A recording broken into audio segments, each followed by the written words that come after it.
Hello কাছের মানুষজন, কেমন আছেন সবাই? আজকে আমি দেখাবো কীভাবে ফেসবুক অ্যাকাউন্ট ডিঅ্যাক্টিভ করতে হয়। তো চলুন দেখে আসি।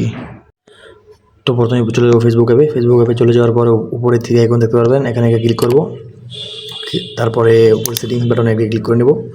তারপর পার্সোনাল ডিটেলসে একটা ক্লিক করবেন। পার্সোনাল ডিটেলস ক্লিক করার পরে নিচে দেখতে পারবেন যে পার্সোনাল ডিটেলস, এখানে ক্লিক করবেন।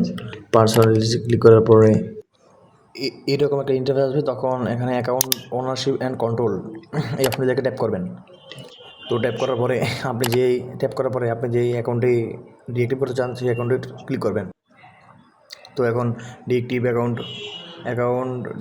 ইউর অ্যাকাউন্ট ইজ টেম্পোরারি, এটা সিলেক্ট করে কন্টিনিউতে ক্লিক করবেন। করার পরে এখানে কন্টিনিউতে আবার ক্লিক করবেন। এখন আপনার যে ফেসবুকের পাসওয়ার্ডটি আছে ওটি দিয়ে নেবেন। আমি আমারটি দিয়ে নিচ্ছি, দিয়ে কন্টিনিউতে ক্লিক করবেন।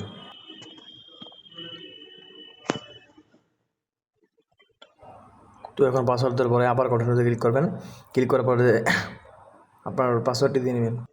তো আপনার পাসওয়ার্ডটি দেওয়া হলে এরকম একটা ইন্টারফেস আসবে। তখন আপনি কী কারণে ফেসবুকটা ডিএক্টিভ করতে চান ওটার একটা রিজন দিবেন। ধরুন আমি একটা দিয়ে নিলাম, যে কোনো একটা দিলেই হবে, একটা দিলেই হবে।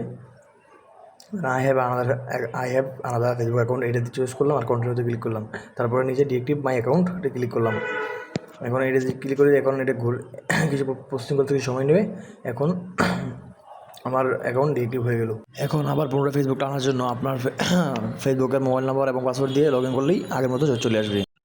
তখন আপনি আগের মতো ফেসবুক ইউজ করতে পারবেন। জি ধন্যবাদ।